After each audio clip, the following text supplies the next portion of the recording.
Prabu Sanghyang Cakradewa sangat kecewa mendapati kenyataan tersebut, karena ilmu itu tidak sesuai dengan anggon-anggon kapanjaluan, falsafah hidup orang Panjalu, yaitu mangan kerana halal, pakai kerana suci, tekad ucap lampas sabenere dan Panjalu tunggul rahayu, tangkal waluya.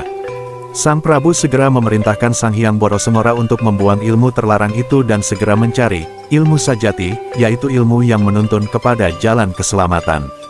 Sebagai indikator apakah Sang Hyang Borosengora telah menguasai ilmu sajati atau belum, maka Sang Prabu membekalinya sebuah gayung batok kelapa yang dasarnya diberi lubang-lubang sehingga tidak bisa menampung cidukan air.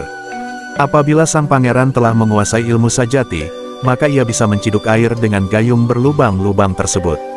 Untuk kedua kalinya Sang Hyang Borosengora pergi meninggalkan Kaprabon, dan kali ini ia berjalan tak tentu arah karena tidak tahu kemana harus mencari ilmu yang dimaksudkan oleh ayahnya itu.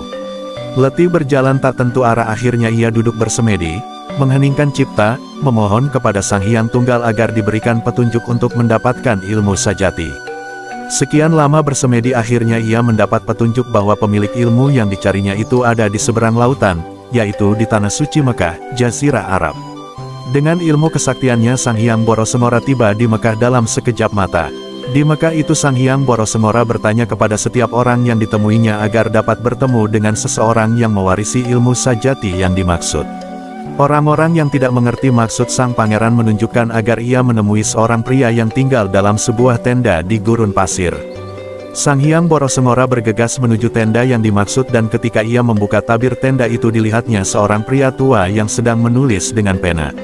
Karena terkejut dengan kedatangan tamunya, pena yang ada di tangan pria tua itu terjatuh menancap di tanah berpasir.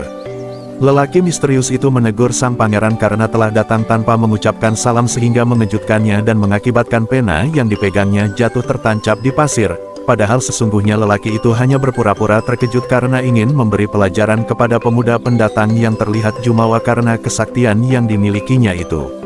Setelah bertanya apa keperluannya datang ke tendanya, lelaki itu hanya meminta Sang Hyang Borosengora agar mengambilkan penanya yang tertancap di pasir.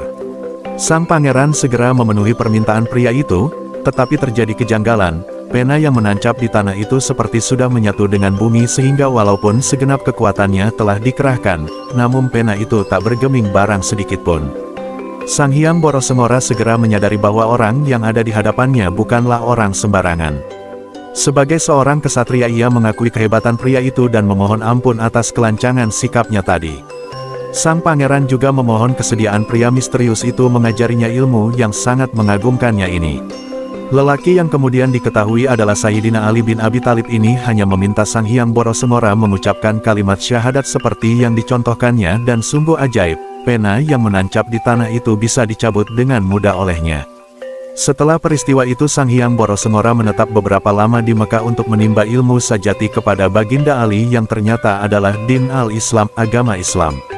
Di akhir masa pendidikannya Sang Hyang Borosengora diberi wasiat oleh Baginda Ali agar melaksanakan syiar Islam di tanah asalnya.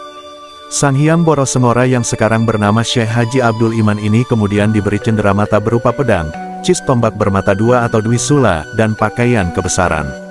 Sebelum pulang Syekh Haji Abdul Iman juga menciduk air zam-zam dengan gayung berlubang pemberian ayahnya dan ternyata air zam-zam itu tidak menetes yang berarti ia telah berhasil menguasai ilmu sajati dengan sempurna. Ringkas cerita Sang Hyang Borosengora kembali ke Kaprabon dan disambut dengan sukacita oleh Sang Prabu beserta seluruh kerabatnya. Sang Hyang Borosengora juga menyampaikan syiar Islam kepada seluruh kerabat istana. Sang Prabu yang telah uzur menolak dengan halus ajakan puteranya itu dan memilih hidup sebagai pendeta sebagaimana kehendaknya dahulu dan menyerahkan singgasana kepada putra mahkota Sang Hyang Lembu Sampulur II. Air zam-zam yang dibawa Sang Hyang Borosengora dijadikan cikal bakal air Situ Lengkong yang sebelumnya merupakan sebuah lembah yang mengelilingi bukit bernama Pasir Jambu.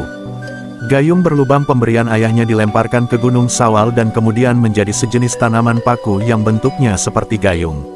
Sang Hyang Borosengora melanjutkan syiar Islamnya dengan mengembara ke arah barat melewati daerah-daerah yang sekarang bernama Tasikmalaya, Garut, Bandung, Cianjur dan Sukabumi.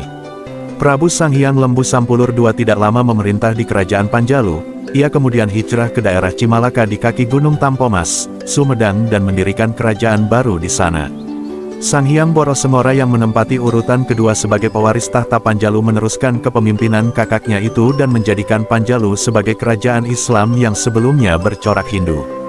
Sebagai media syiar Islam, Sang Hyang Borosemora mempelopori tradisi upacara adat Nyangku yang diadakan setiap bulan Maulud, Rabiul Awal, yaitu sebuah prosesi ritual penyucian pusaka-pusaka yang diterimanya dari Baginda Ali yang setelah disucikan kemudian dikirapkan di hadapan kumpulan rakyatnya. Acara yang menarik perhatian khalayak ramai ini dipergunakan untuk memperkenalkan masyarakat dengan agama Islam dan mengenang peristiwa masuk Islamnya Sang Hyang Borosemora.